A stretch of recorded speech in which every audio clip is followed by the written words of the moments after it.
사랑하는 우리 하나님 아버지 말씀을 함께 봉독하겠습니다. 사도행전 21장 17절에서 26절입니다. 우리가 예루살렘에 이르니 형제들이 우리를 반가이 맞아 주었다. 이튿날 바울은 우리와 함께 야고보를 찾아갔는데 장로들이 다 거기에 있었다. 바울은 그들에게 인사한 뒤에 자기의 봉사활동을 통하여 하나님께서 이방 사람 가운데서 행하신 일을 낱낱이 이야기하였다. 그들은 이 말을 듣고서 하나님께 영광을 돌리고 바울에게 말하였다. 형제여, 당신이 보는 대로 유대 사람 가운데는 믿는 사람이 수만 명이나 되는데 그들은 모두 율법에 열정적인 사람들입니다. 그런데 그들이 당신을 두고 하는 말을 소문으로 듣기는 당신이 이방 사람 가운데서 사는 모든 유대 사람에게 할례도 주지 않고 유대 사람의 풍속도 지키지 말라고 하면서 모세를 배척한다고 가르친다는 것입니다. 그러니 어떻게 하면 좋겠습니까? 그들은 틀림없이 당신이 왔다는 소식을 들을 것입니다. 그러므로 당신은 우리가 말한 대로 하십시오. 우리 가운데서 하나님 앞에 스스로 맹세한 사람이 넷 있습니다. 이 사람들을 데리고 가서 함께 정결 예식을 행하고 그들이 머리를 깎게 하고 그 비용을 대십시오. 그러면 사람들은 모두 당신의 소문이 전혀 사실이 아니며 도리어 당신이 율법을 지키며 바로 살아가고 있다는 것을 알게 될 것입니다. 신도가 된 이방 사람들에게는 우상의 제물과 피와 목매어 죽인 것과 음행을 삼가야 한다는 것을 우리가 결정해서 써보냈습니다. 그래서 바울은 그 다음 날 그 네 사람을 데리고 가서 함께 정결 예식을 한 뒤에 성전으로 들어갔다. 그리고 정결 기한이 차는 날짜와 각 사람을 위해서 예물을 바칠 날짜를 신고하였다. 별로 아멘이 잘 안 되죠? 오늘 말씀은 이게 아멘을 어디서 해야 될까 이렇게 좀 망설여지는 그런 말씀으로 보입니까? 네. 그래도 이게 우리 주님이 오늘 우리에게 주시는 말씀인 줄 믿습니다. 저는 그래서 오늘 이 말씀에서 우리 예수님이 우리에게 어떤 말씀을 전해 주실지 함께 기대하면서 이 말씀으로 들어갔으면 좋겠습니다. 설교의 제목은 당신의 소문입니다. 사실 이 제목을 제가 생각하면서 여기 본문에 나와 있는 단어로 그냥 이렇게 잡았는데 사실 이 제목을 잡고 보니까 너무 깊어요. 이 제목에 그 들어있는 의미가. 그래서 여러분이 과연 제대로 잘 이해하실까? 뭐 이해는 하시겠지만 좀 시간만 있으면 이해하는데 우린 시간이 없잖아, 그죠? 다 있는데. 그래서 이해하기에는 좀 시간이 걸릴 것 같은데, 네. 그 소문 그러면 여러분 어때요? 나에 대한 누군가 어떤 소문을 낸다 혹은 나에 대해서 누군가에게 어떤 소문을 전해 들었다 이런 거 기분이 좋을 수도 있지만 뭐 그렇게 기쁜 기억은 별로 없을 것 같아요. 네, 오늘 바로 그 이제 소문에 대한 그런 이야기인 것 같기는 한데 왜 이런 일이 일어나는지 오늘 어쨌든 이 본문에서 보면은 바울은 그 소문 때문에 벌어진 일입니다. 그죠? 바울에 대한 소문이 때문에 일어난 일들이에요.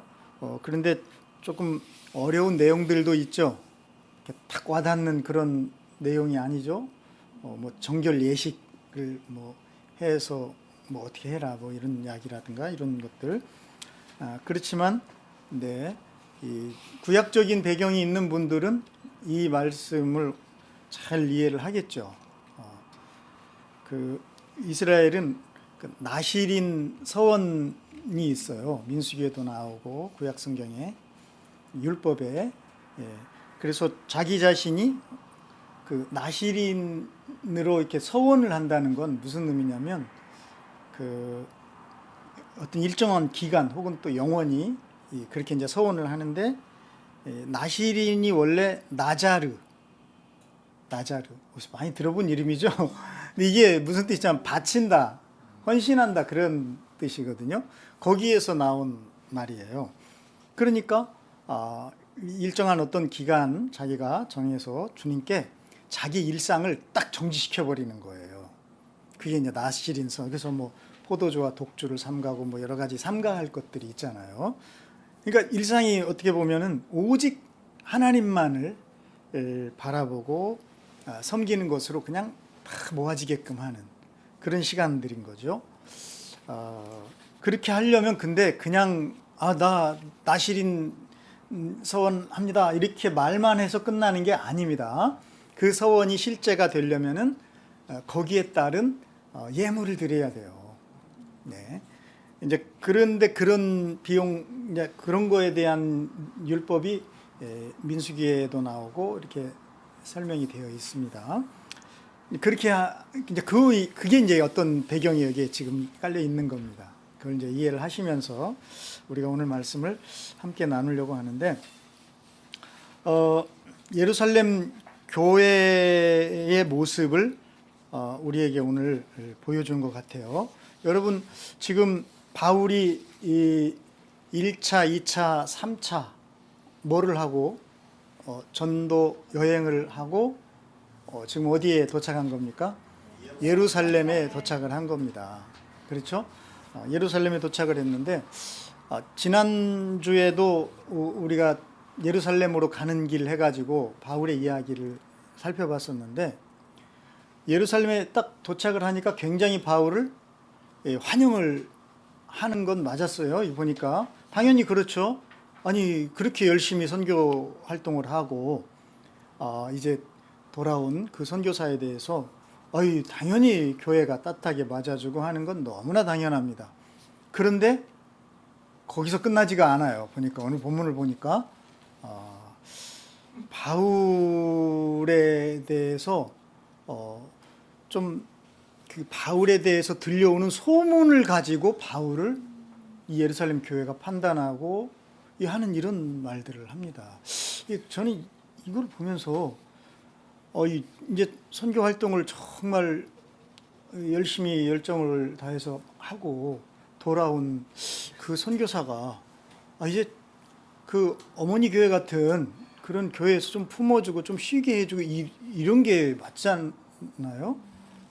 근데 지금 예루살렘 교회는 바울에게 전혀 안식처가 되고 있지 않구나라는 생각이 딱 드는 거예요. 이걸 보면서 왜 이러지? 이런 생각이 드는 겁니다. 왜 이러지? 교회가 이러면 안 될 것 같은데. 그러면서 오늘 말씀을 이렇게 자세히 보니까 이게 뭐 충분히 이게 그럴 수도 있겠다 하는 그런 일이기에는 너무나 의아한 생각이 드는 겁니다. 그래서 혹시 내가 예루살렘 교회에 대해서 잘못 알고 있었나? 이런 생각이 들 정도로. 여러분, 예루살렘 교회는 어떻게 탄생을 했습니까? 성령의 오심으로, 그죠?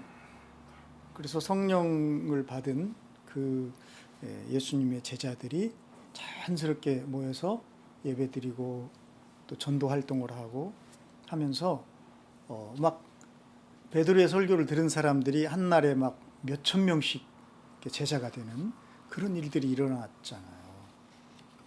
그래서 막 그 처음에 이 예루살렘 교회의 그 스케치한 거, 그림을 묘사를 한 거를 성경은 이렇게 살짝 비춰주잖아요. 사도행전 2장이라든가 뭐 3장, 2장, 4장 뭐 이런데 거기서 뭐 핵심적인 내용은 그거잖아요. 자기의 소유를 자기 걸로 내 소유를 뭐 이렇게 팔아서 혹은 내 거를 내 거라고 주장하지 않고, 그러니까 경제에 대한 관념, 개념, 이게 성령님으로 인해서 탄생한 이 교회에서는 경제에 대한 개념이 뭔가가 달라진 거예요.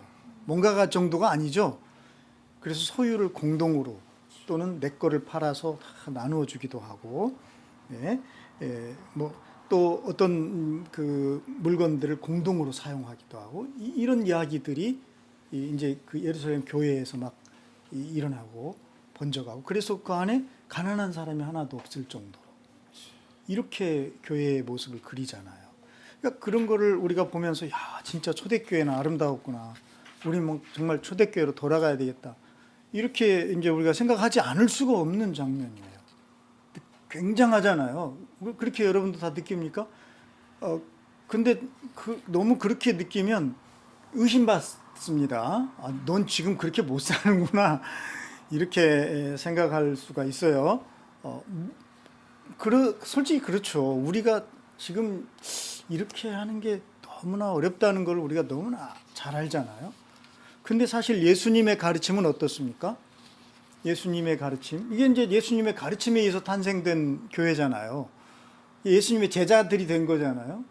예수님은 재물과 나를 겸하여 섬길 수가 없다. 이렇게 이미 말씀하셨잖아요. 그러니까 재물도 섬기고 예수님도 섬기고 그러면 이건 예수님의 온전한 제자라고 하기가 어려워지는 거죠. 안 되는 거죠. 그러니까 정말 내가 예수님의 제자입니다. 나는 예수님만을 섬깁니다. 그리고 정말 물질에 재물에 대해서 자유한 그런 사람이 되면은 이렇게 된다는 거죠. 이런 모습이 그걸 보여주는 것 같아요. 그래서 너무나 아름답게 이렇게 출발을 했고 아름다운 교회의 모습을 보여주었습니다. 심지어는 이 예루살렘 교회가 그 리더들이 잡혀가죠. 감옥에 잡혀가고 막 이럴 때도 이들이 어떻게 합니까? 막 열심히 정말 기도하고 막 감옥에서도 막 기적이 일어나고 막 엄청난 일들이 일어났어요. 그리고 이 즈음에 아주 엄청 무서운 일도 일어납니다. 아나니아와 삽비라 사건. 그죠? 그 기억나죠? 아나니아 부부가 그 밭을 판 돈 일부를 감춰놓고 전부를 드린 것처럼 어떻게 요즘 경제관으로 보면은 많이 바친 거 아닌가 막 이렇게 생각할 수 있는데, 그러니까 지금 우리들이 얼마만큼 예수님의 그 생각과 사상에서 상당히 어떻게 보면은 떨어져 있는지도 몰라요. 우리가 예수님의 가르침과는. 네. 경제 부분에, 물질의 부분에 있어서. 그때 어떤 일이 일어납니까? 그 베드로의 그 몇 마디 말에 의해서 목숨이 끊어지는 엄청난 일이 일어나죠. 이게 어떻게 이럴 수가 이렇게 막 할 정도로 굉장한 일이었죠. 그게 이때 일어난 일들입니다. 그러니까 여기서 이제 보여주고 싶은 것은 주님이 뭘까요? 이렇게 헌금 제대로 안 내면 죽는다. 그런 걸로 하면 큰일 나죠.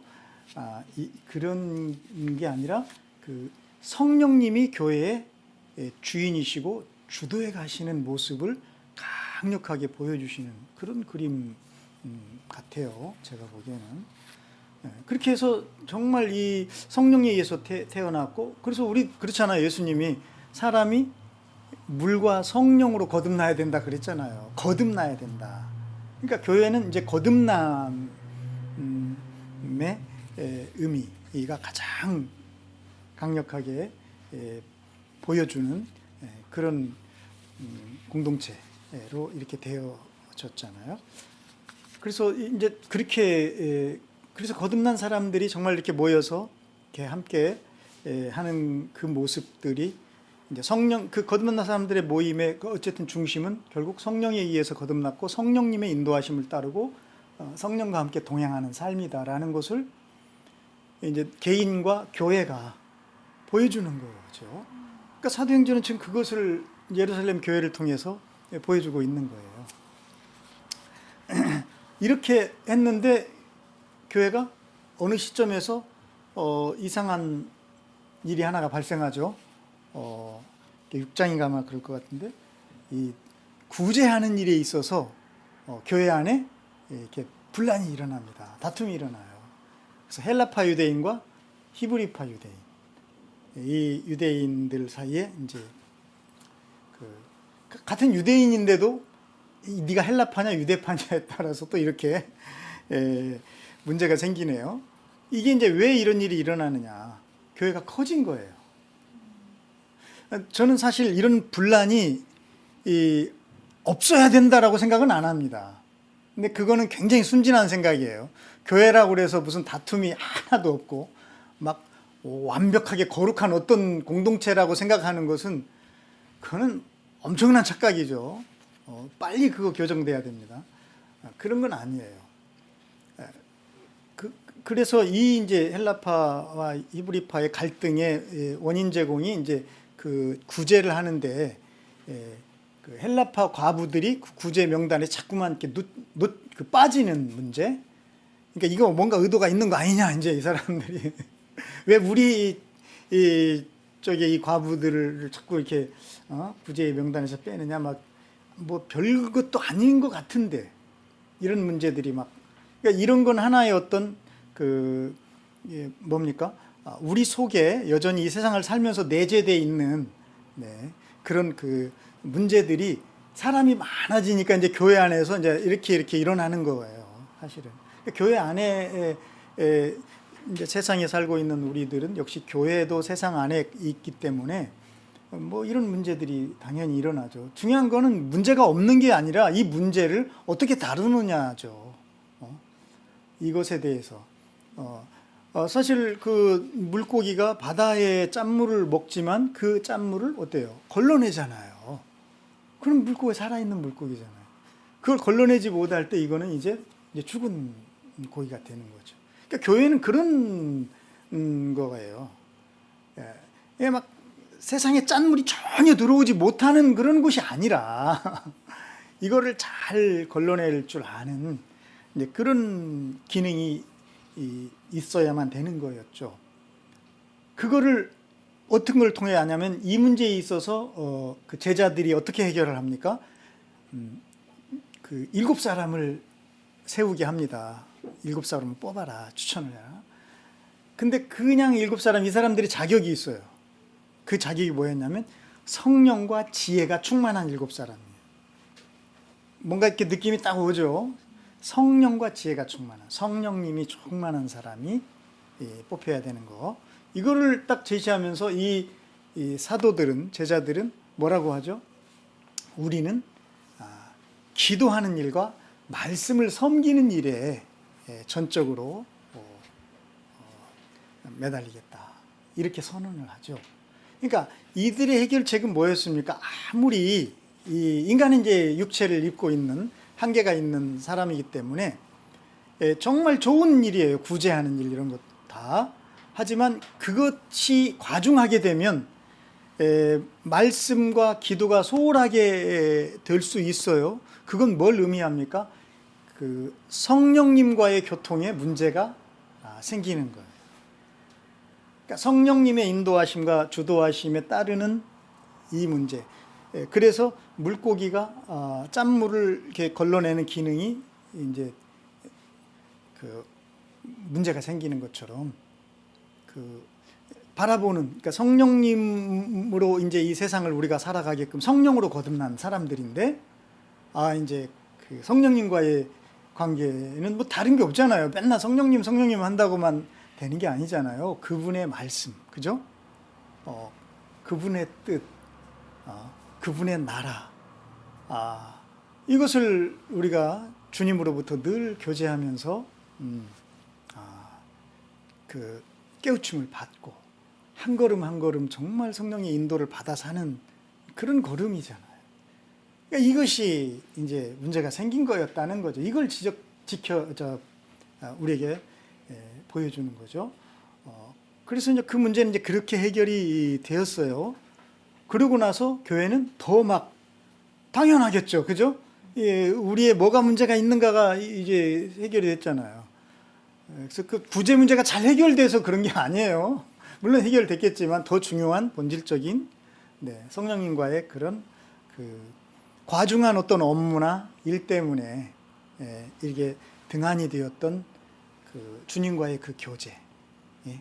그래서 결국은 그 주님이 내 삶에서 또는 공동체 안에서 주도권을 제대로 그 하시지 못해서 교회 안에서조차 하나님의 나라가 제대로 이렇게 드러나지 않을 때 이 문제가 되는 거죠. 그죠? 근데 그렇게 해서 이제 그렇게 되니까 막 이제 퍼져나가는데 굉장히 수가 이제 많이 늘어갔는데 여기서 또 문제가 이제 교회가 아주 큰 시련을 만납니다. 그게 뭐였죠? 스데반의 그 박해 사건이 터지는 거예요. 그러니까 이제 어떻게 이제 그런데 그래도 다행스럽게 뭡니까? 감당할 수 있는 그 어떤 그런 것이 예비가 된 거였죠. 그래서 스데반이 박해가 일어나고 그날 예루살렘 교회가 다 흩어져 버려요. 그러니까 성경에 의하면 사도들만 남고 흩어져 버립니다. 그러니까 이렇게 됐는데도 그런데도 신기한 일이 일어나는데 그건 뭡니까? 흩어져서 이 사람들이 가서 막 이제 전국적으로 교회를 막 세워나가는 그런 장면을 보여주는데 그중에 대표적인 게 사마리아 지역에서 빌립이 사역하는 장면. 그 엄청난 일들이 막 일어나죠. 사마리아 지역에. 그런 이야기들이에요. 그리고 빌립은 그렇게 그 바쁜 사역 중에서 또 에디오피아의 그 고위공직자 한 사람을 전도하는.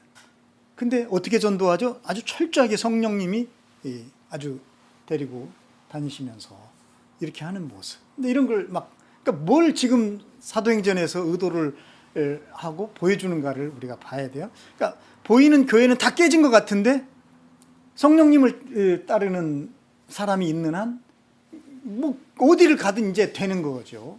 막 되는 거예요, 모든 게. 이렇게 되고 이 즈음에 누가 엄청난 큰 그 대어가 낚입니다. 그게 누구죠? 바울이 이때 돌아오고 그 다음에 또 아주 믿음의 큰 사도였던 베드로가 뭐 어디죠? 저기 아래 요빠 지방 뭐 이런 지방에 가서 복음을 전하고 죽은 자를 살리고 막 이런 일들. 근데 이게 이때 그리고 거기서 결정적으로 그 이방인 고넬료를 이제 그 고넬료와 그 가정을 구원하는 그런 일이 그때 이제 다 발생을 해요. 그때 이렇게 되었어요. 그러니까 결국 그 시련이 오히려 예수님의 말씀을 이루는 일이 된 거예요. 교회가 새로운 전기를 마련을 한 거예요.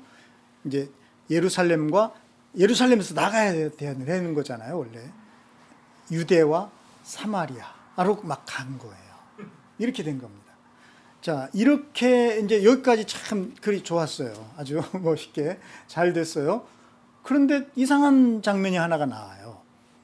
분명히 베드로가 이방인 고넬료를 이렇게 복음을 전해서 이거 엄청난 일이잖아요. 사실 너무나 박수 받을 일이고 왜냐하면 이제 그 한 영혼이 돌아왔을 때 우리 주님이 막 비유로도 말씀하셨잖아요. 그 우리 하늘의 아버지께서 천군 천사들과 얼마나 기뻐하시는지에 대해서 한 영혼이 회개할 때 그런데 막 그 이방인들이 막 이렇게 회개하고 돌아오는 그 보고를 예루살렘 교회에 하죠. 그랬더니 이 사람들이 그 예루살렘 교회가 그 보고를 듣고 어떤 반응을 보입니까? 거기에 이렇게 나와 있어요. 할례 받은 자들이. 사실 유대인은 할례 안 받은 사람은 거의 없거든요.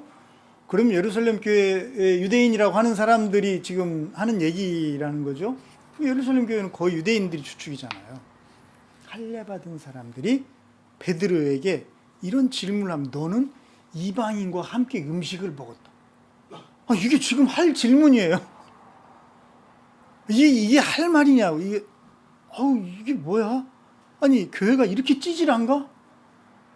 아니, 이게 지금 이 상황에서 이런 엄청난 지금 일이 일어나고 있는데 이 성령님이 이렇게 한 방 탁 때려요. 예루살렘 교회가 지금.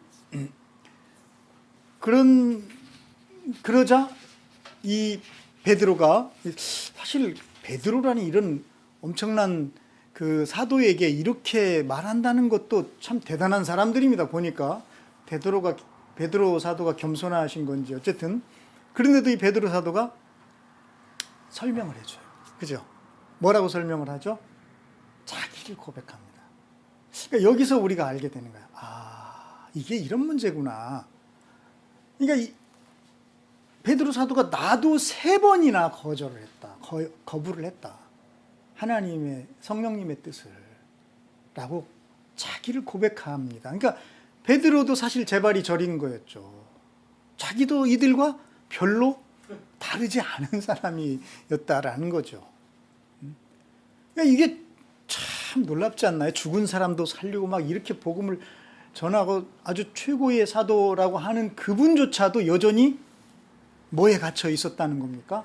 유대인이라는 그 의식, 그 유대인이라는 그 틀, 이거를 넘어서지 못하고 있었다는 것. 이게 굉장히 우리 마음을 답답하게 하는데 사실 우리 자신을 생각해 보자는 거예요. 여기서 여러분, 우리는 어떤가요? 늘 그죠? 우리는 어떤가요?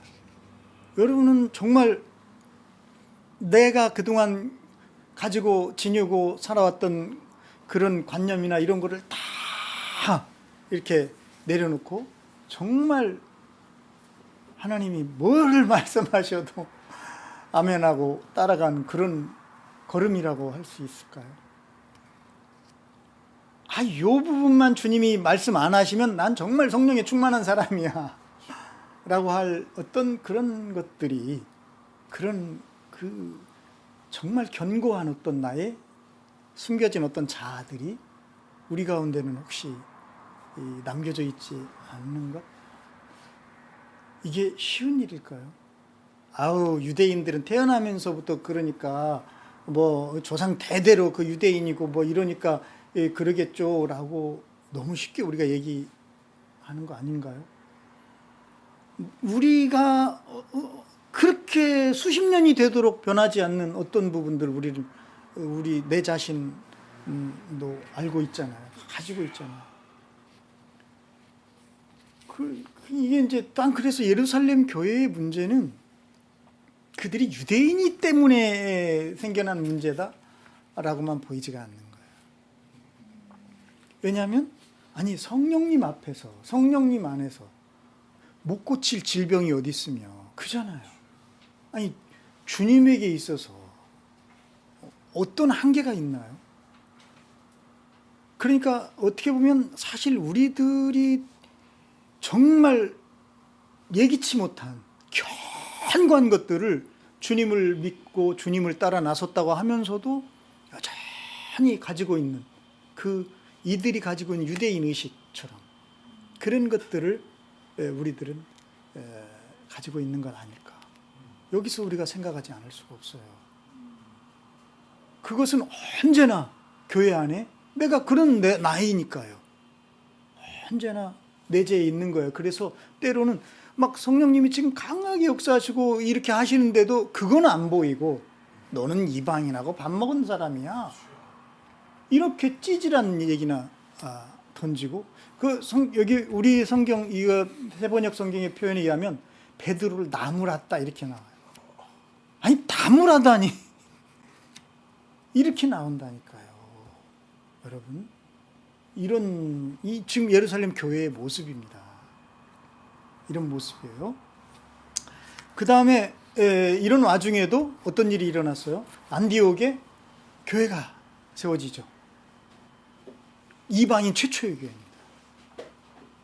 스데반의 박해 때문에 이렇게 흩어졌던 그 사람들 중에 일부가 막 간 거예요. 위로 올라가가지고 안디옥까지 가서 대부분은 유대인들에게만 복음을 전했는데 그 어떤 사람, 이름도 알려지지 않는 어떤 무명의 그리스도인들이, 무명의 제자들이, 끝까지 이름이 안 나와. 이 사람들은, 이 사람들이 헬라인에게도 복음을 전한 거야. 야, 근데 우리 주님은 얼마나 기뻤는지 주님의 손이 함께 하셨다. 이렇게 나와 있어. 성경의 표현. 주님의 손이 그들과 함께 기다리신 거죠. 제발 좀 그러기를. 제발 그놈의 너의 그 견고한 그 벽이 좀 깨뜨려지기를 얼마나 주님이 기다리셨는지. 그래가지고 막 교회가 탄생했는데, 그 교회가 어떤 교회였죠? 안디옥 교회였죠. 그죠? 안디옥 교회. 이 사람들이 막 교회가 이렇게 막 갑자기 이렇게 주님의 손에 의해서 이렇게 되어지니까 감당이 안 되는 거예요. 그래가지고 어떻게 했겠어요? 빨리 예루살렘 모교회에다가 SOS를 쳤겠죠. 자, 그랬을 때 예루살렘 교회에서 누구를 보냅니까? 저는 적어도 12사도 중에 한 분을 보낼 줄 알았어요. 왜냐하면 이게 이방인 최초의 교회고 정말 엄청난 일이잖아요. 그리고 그래도 주님으로부터 직접 뭔가 이렇게 훈련을 받은 사람이 좀 가서, 이제 이방 교회에 아주 어떻게 보면 굉장히 디딤돌과 같은 교회가 될 건데 좀 잘 자리를 잡게 해야 되는 거 아닌가? 그런데 바나바라는 사람을 보냅니다.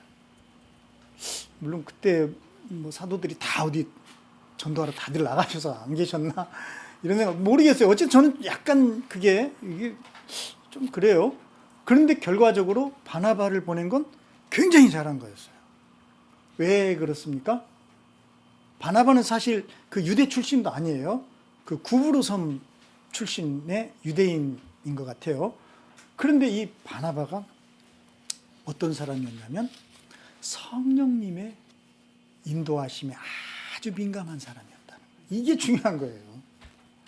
그래서 바나바는 거기 그 이방인 교회 딱 갔을 때 딱 한눈에 봐도 어때요? 예루살렘 교회에서 정말 이 바나바는 위로의 아들이라고 할 정도의 별명을 들을 만큼 어떻습니까? 막 정말 그 헌신적이고 아주 노련한 그런 크리스찬이잖아요. 제자 중에 제자잖아요.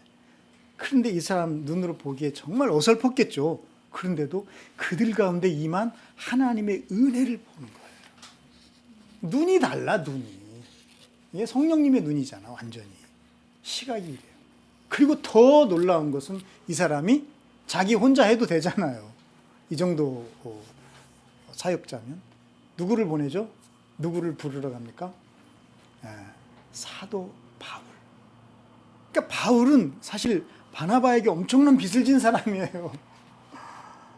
바나바는 바로 이 바울을 데리러 직접 바울의 고향까지 찾아갑니다. 거기서. 이렇게 해가지고 이 바나바는 바울을 데뷔를 시켜요. 이게, 그러니까 바나바가 한 일 중에 바울을 이렇게 한 건 뭐 가장 잘한 일이라고 하기는 좀 그렇고 정말 이건 너무나 놀라운 일이었다. 이런 거 사실 쉽지 않은 거예요. 그죠? 그리고 바나바는 전적으로 이 바울을 밀어주는 그런 사람이 되잖아요. 이렇게 해서 안디옥 교회가 막 아주 굉장히 더 튼튼하게 서가게 되고, 안디옥 교회는 성령님의 지시를 따라서 이 두 사람을 뽑죠. 그래서 그 선교사로 파송을 하는 그런 일까지 막 일어납니다. 네, 이렇게 이제 막 진행이 됐어요. 그래서 사도행전은 자연스럽게 이 바톤이 그 바울에게 넘어가는 그런 것처럼 이렇게 보여져요. 그래서 이제 바울이 어떻게 됩니까? 1차, 2차, 3차에 걸쳐서 막 전도여행을 쫙 합니다. 전도여행을 하고 이제 마지막 3차의 마무리 부분에서 지금 예루살렘에 온 거예요. 그런데 그렇게 해서 이제 도착한 예루살렘 교회에서 지금 바울은 이런 대접을 받고 있는 거예요. 당신의 소문에 대해서 들었다 뭐 하면서. 그래서 참 도대체 이게 뭘까를 생각해 보지 않을 수가 없게 되는 거예요. 그러면 오늘 이 말씀에서 과연 하나님은 우리에게 뭘 말씀하실까? 그거를 좀 잠깐 살펴보고 마치면 좋을 것 같아요. 여러분 여기 보면 이 예루살렘에 그 야고보 사도가 나옵니다. 야고보는 여기 등장하는 야고보는 여기 18절에 그 예수님의 그 육신의 동생 야고보예요. 그러니까 예수님이 이렇게 복음을 전하실 때는 야고보나 형제들이 배척을 했었죠. 그죠? 예, 그랬던 야고보가 이렇게 예루살렘 교회의 아주 리더가 돼 있습니다. 그리고 이 예루살렘 교회는 장로들이 있었어요. 뭐 여기 이 장로들이 한 70인의 장로회의 이 정도 생각을 하면 좋을 것 같다라고 생각을 하는데, 어쨌든 이제 그 예루살렘 교회를 움직이는 이제 리더들이죠. 이 사람들을 바울이 찾아갔어요. 왜냐하면 선교 보고를 하고 이제 그러기 위해서 그랬겠죠.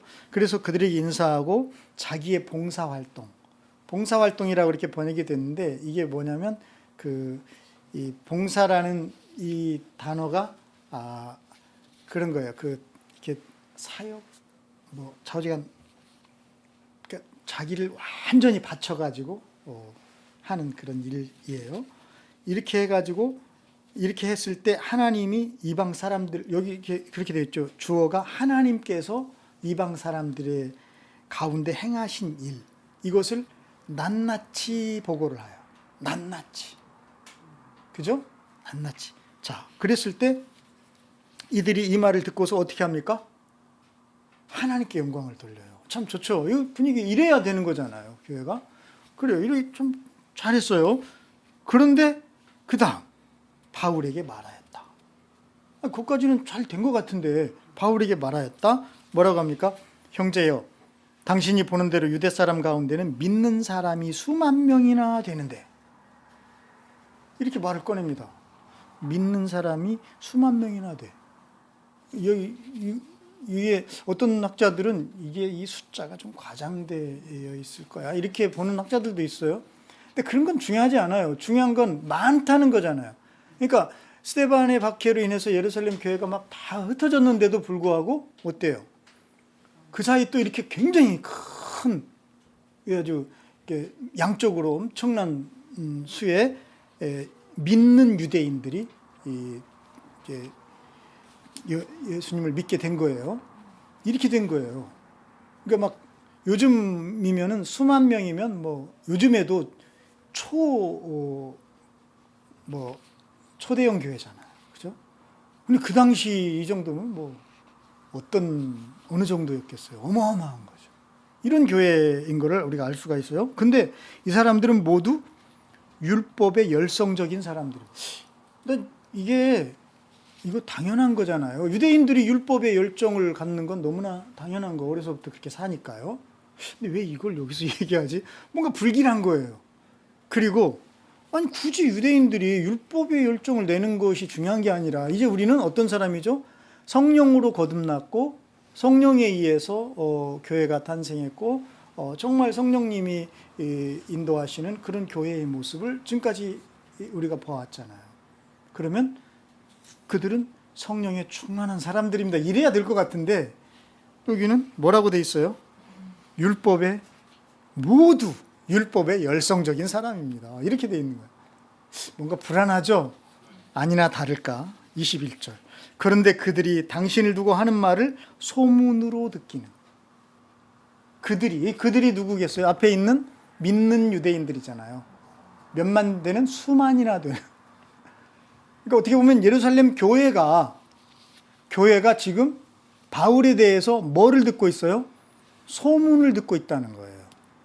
그런데 이제 밑에 나오지만 이 소문이 이게 뭐예요? 이게 제대로 된 소문입니까? 한마디로 가짜뉴스잖아요. 바울은 이 말을 들으면 얼마나 억울하고 답답하겠어요. 아니 내가 지금 몇 년을, 그것도 1차, 2차, 3차. 더구나 여러분, 바울은요 1차 때도 그렇고 2차 때도 그러고 꼭 예루살렘은 들립니다. 그래서 선교 보고를 했어요. 직접 이야기를 했어요. 아까도. 그리고 여기 지금 3차 때도 금방 뭐라고 내가 읽어드렸잖아요. 낱낱이 얘기했잖아요. 그래서 자기들도 하나님께 영광을 돌린다며. 그런 상황이에요. 그런데 그러면 직접 이 사람의 얘기를 들었잖아. 그런데 이들은 직접 듣는 바울의 얘기가 아니라 어떤 얘기? 소문에 귀를 기울이고 있는 거예요. 굉장히 고약하죠. 뭘 더 확인하고 싶어서 그러니까 어쨌든 바울을 지금 의심하는 거죠. 그런 거잖아요. 이게 바울을 너무 신뢰하기 때문에 이런 건가요? 이게 조금 그래요. 이게 교회가 이러면 되나? 아니, 왜 이렇게 됐지? 아니, 어떻게 자기들이 정말 신뢰해야 되고 신뢰해줘야 될, 그리고 정말 역사적으로도 전무후무한 그런 선교 활동을 목숨을 걸고, 사실 바울은요 가는 곳마다 유대인들의 방해를 받았잖아요. 안 그런 유대인들도 있었지만, 그러면 이 사람들은 안 그런 유대인들의 말이 아니라, 바울의 말이 아니라 꼭 바울을 방해하는 사람들의 말을 지금 듣고 있다는 거잖아요. 진짜 고약한 일이잖아요. 왜 이렇게 됐냐는 거예요, 교회가. 예루살렘 교회의 이 모습이 굉장히 저는 기가 막힌 겁니다, 이게. 어떻게 이러냐? 그런데 이런 교회도 교회지만, 이 리더들의 모습이, 이거 리더들도 같이 의심하고 있나? 리더들도 굉장히 무기력한 거예요. 뭐 어떤 사람들은 바울을 보호해주기 위해서 뭐 이렇게, 물론 그런 측면도 있을 수는 있지만, 제가 보기에 아니 예수님을 믿는 제자들이라며. 그럼 뭘 믿는 거야, 이 공동체는? 예수님을 믿는 그들은 이제 그 예수님의 영인 성령에 충만한 사람들이어야 하잖아요. 그러면 지금 내나 바울은 성령에 의해서 갖고, 성령에 의해서 이게 지금 움직였고, 그리고 지금 마지막 순간까지 어때요? 우리가 지난주에 그걸 너무 길게 들어가지고 막 여러분 막 이제 그만 좀 얘기하세요. 예루살렘 가는 길 아주 막 너무 힘들어 이렇게 할 정도로 성령님이 예루살렘에 감동해서 지금 오고 있는 거잖아요. 그리고 성령님 그랬잖아요. 거기 가면 어느 도시에 가든 투옥과 환란이 기다리고 있다. 그런 사람인데 전혀 지금 이들은 분별이 안 되고 있다는 얘기잖아요. 그래서 이 말이 굉장히 저는 아프게 들리더라고요. 바울의 마음을 얼마나 아프게 했을까? 얼마나 상하게 했을까? 이제 정말 이게 1차 선교도 아니고 선교 여행이 이제 다 끝마쳐지는 이 시점에서 이거 뭘까? 바울을 이렇게 이해하지 못하고 이렇게 몰아붙이고 다그쳐야 하나? 심지어는 보세요. 바울에게 이들이 이제 이렇게 말을 합니다. 그러니 그러니까 바울의 소문의 진상이 뭐 모세를 배척하는 사람이다. 바울은 이제 이런 거. 이것도 웃겨요, 사실 이 말도. 아니 그럼 예수의 제자지 우리가 모세의 제자입니까? 그 말이 안 되잖아요, 이게 이것도 참 그렇지만 22절에 그러면 어떻게 하면 좋겠습니까? 물어봐요. 이게 번역이 이래서 그랬는가? 그럼 물어보면 대답을 기다려야 되잖아. 근데 이들이 바로 그건 틀림없이 당신이 왔다는 소식을 들었을 것입니다. 그러므로 당신은 우리가 말하는 대로 하십시오. 그들은 다 계획이 있었다는 것인가? 이런 생각이 들게 하는 거예요. 우리가 하는 대로 해내는 거야. 바울의 얘기는 들어도 안 봐. 바울이 좀 직접 해명할 뭔가 어떤 부흥회를 개최한다든가 사경회를 할 수도 있고 좀 그래야 되는 거 아닌가? 그런 게 자기들이 뭔가를 계획을 세워놨어요. 이렇게 하면 좋을 것 같다는 거야. 그래서 이렇게만 하면 당신은 율법을 잘 지키고 살아가고 있다는 것을, 당신의 소문이 전혀 아니라는 것을 알게 될 거라는 거야. 어떻게 하면 되는 건데요? 보니까 아까 제가 나실인 얘기를 그래서 한 겁니다. 맹세한 사람, 하나님께 나실인이에요. 이런 사람이 한 명도 아니고 두 명도 아니고 4명이나 있대. 근데 이 사람들의 비용을 당신이 대줘라. 그리고 그 정결 예식에 함께 참여해라. 그러면은 누가 봐도 당신은 진짜 율법을 잘 지키고 있네. 이렇게 이해하게 될 거다. 이렇게 제안을 한 겁니다. 이게 지금 금방 선교 끝내고 그것도 자비량으로 겨우겨우 정말 이렇게 선교를 하고 온 선교사에게 네 돈을 들여가지고 이게 얼마가 비용이 들지 이게 자기들은 알 거 아니야. 그 비용까지 부담하게 하면서 이렇게 시켜야 됩니까? 이런 선교보고 대회가 어디 있어요? 아니, 헌금을 걷어서 주지는 못하는, 이렇게 하고 있는 거예요, 예루살렘 교회가. 정말 이게 뭐지? 예수님이 지금 우리에게 뭘 말씀하시는 거지? 교회가 왜 이렇게 됐는가를 보게 하시는가? 그런데 이 모든 게 지금 어디에 있어요? 그들은 율법에 열정이 있다. 여기에 있는 거예요. 아니, 율법에 열정이 있는데 왜 이렇게 되는가? 그래서 제가 가만히 생각해 보니까 바울 자신이, 이 바울이야말로 율법에 엄청나게 열정이 있었던 사람이었잖아요. 어느 정도 열정이 있었습니까? 주님을 따르는 주님의 제자들에 대해서 살기를 느낄 정도로 열정이 있었어요. 살기라는 건, 그거는 우리가 알잖아요. 그건 사람을 죽이고 싶어 하는 거잖아요. 이 정도로 바울은 열정이 있었습니다.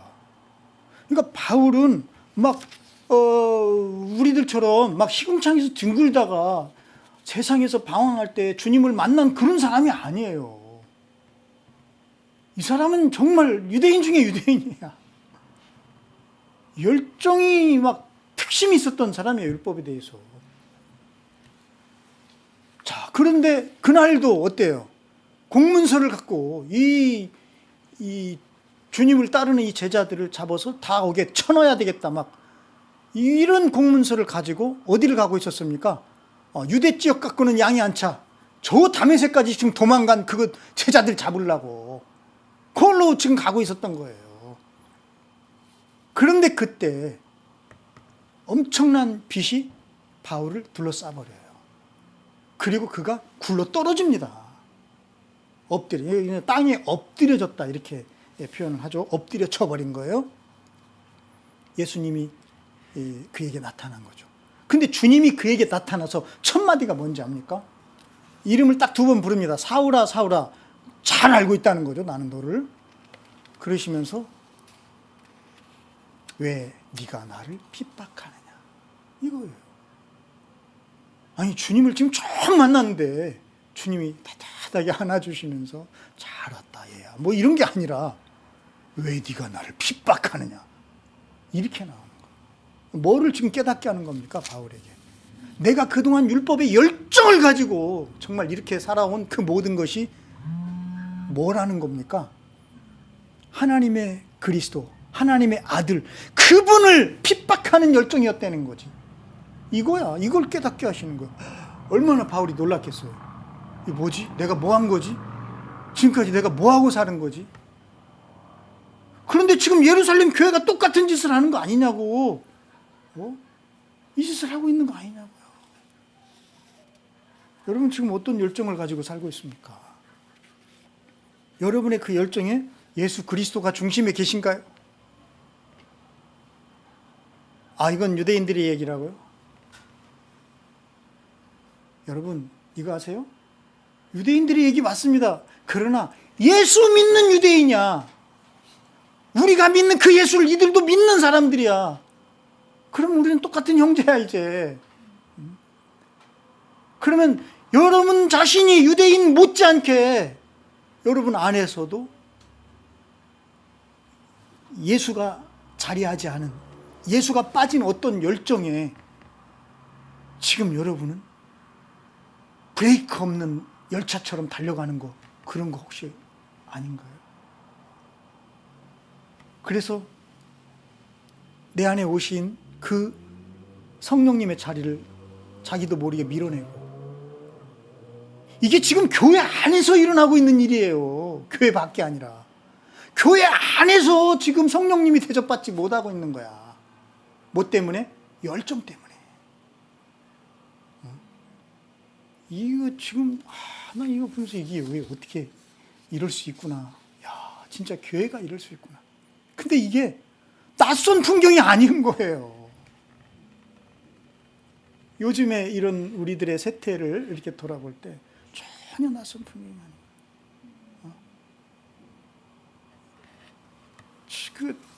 그래서 이게 어떻게 해야 됩니까, 여러분? 어떻게 해야 됩니까? 이미 어떻게 해왔어요. 바울은 어떻게 하고 있나요? 이걸 보면 알겠죠. 바울은 어떻게 합니까? 네. 26절 보면 그래서 바울은 참, 이 말이 옛날에 바울 같으면 어땠을까? 그래서 바울은 그러니까 여기 이 바울은요 이제 다 빠졌어. 뭐가 빠졌어? 이제 힘이 다 빠졌어. 아니야, 성령님 알아서 하세요. 성령님 인도해 주세요. 그냥 이거야, 그냥. 그가 사람이 너무 힘주면 안 돼. 뭘 막 이렇게 하면 안 돼. 제가 어저께 우연히 이 도예가들의 삶에 대한 그런 영상을 봤어요. 그 일본 사람들도 알아주는 도예가들이, 우리나라에 훌륭한 도예가들이 몇몇이 있습니다. 그 중에 민영기라는 도예가가 있어요. 이분은 50평생을 그냥 그 그릇만 만든 그런 사람인데, 이 사람이 결국은 어떤 그릇을 굽기 원하느냐. 그러니까 딱 그 얘기를 하더라고요. 자연스러운 것. 사람이 손댄 것 같지 않은 그런 그릇. 야, 난 그 얘기를 들으면서 아니 그 50년을 쭉 하고 다시 태어나면 나 이건 못할 것 같아요 하는, 그렇게 살아온 사람이 결국 만들고자 하는 그릇은 다른 게 아니야. 내가 만든 것 같지 않은 그런 그릇. 자연. 여러분, 자연은 누가 만드셨어요? 우린 자연의 그 주인을 알잖아요. 그 주인이신 분이 교회의 주인이잖아요. 그리고 그분이 인도하는 대로 우리는 가는 제자들이잖아요. 그런데 어느새 교회가 커지고 규모가 생기고 이렇게 하다 보니까, 체계가 잡히다 보니까 그분의 자리가 점점 작아져. 우리가 잘났어 이제. 우리가 이제 이거 이렇게 전도는 이렇게 하는 거야. 그거 그렇게 하는 거 아니야. 이러고 있는 거야 지금. 이러고. 그러다 보니까 지금 방금 1차, 2차, 3차를 지금 선교하고 온, 목숨 걸고 살아온, 그래서 여기 온 것도 성령에 이끌려서 오직 예수를 위하여 나는 이렇게 살다가 갈 거야. 이런 사람을 향해서 지금 뭐라고 말하고 있습니까? 율법에 열정 있는 사람들 때문에 당신도 정말 그런 열정이 있다는 걸 보여줘야 돼. 이러고 있는, 전혀 분별이 안 되는 이런 말이나 하고 있고, 그리고 돈 좀 내봐. 돈 내가지고 이거 좀 이렇게 해야 돼. 이러고 있는 거예요. 참. 여러분, 이제 이건 뭐 다음에 할 얘기지만, 바울은 사도행전에 의하면 바울은 죽지 않습니다. 그러니까 바울의 죽음에 대한 이야기는 다 전설이에요, 사실은. 사도행전 28장 마지막 절에 바울의 모습을 우리는 기억해야 합니다. 그는 하나님의 나라를 전하고 예수님에 관한 일들을 자기를 찾아오는 모든 사람들에게 전하는 것으로 사도행전이 끝납니다. 바울은 이제 힘을 다 빼고 그들이 하라는 대로 해요. 그런데 놀라운 것은 그렇게 하니까 무슨 일이 일어납니까? 이들의 민낯이 드러나. 그들이 하라는 대로 했는데 이게 이제 다음 주 설교에 나와요. 다 수포로 돌아가. 그건 그렇게 해봤자 아무 소용없어. 오히려 그렇게 하는 바울을, 이게 이제 막 군중들이 떼거지로 달려들어갖고 이제 바울을 거의 막 죽이려고 합니다. 그러니까 이들의 제안이 아무 의미가 없었다는 걸 성경을 다 얘기를 해주는 거예요. 여러분, 우리는 예수님을 따라가는 걸음입니다. 바울은 지금 예루살렘 교회에게 바로 그 예수의 제자의 걸음을 찾아주고 있는 것 같아요. 이제 자기는 다 빠졌습니다. 이제 오직 나를 사랑하셔서 나를 위하여 자기 몸을 버리신, 모든 것을 주신 그분을 믿는 믿음의 걸음, 그것으로 족하다고 그는 고백하는 것 같아요, 오늘 보니까. 그리고 그런 바울을 통해서 주님은 이제 놀라운 일들을 행하시기를 원하십니다. 그것은 다른 것이 아닙니다. 하나님의 나라를 보여주고 싶으시고, 그리고 예수님 바로 그분을 전해주고 싶어 하시는 것입니다. 기도하겠습니다. 살아계신 하나님 아버지, 오늘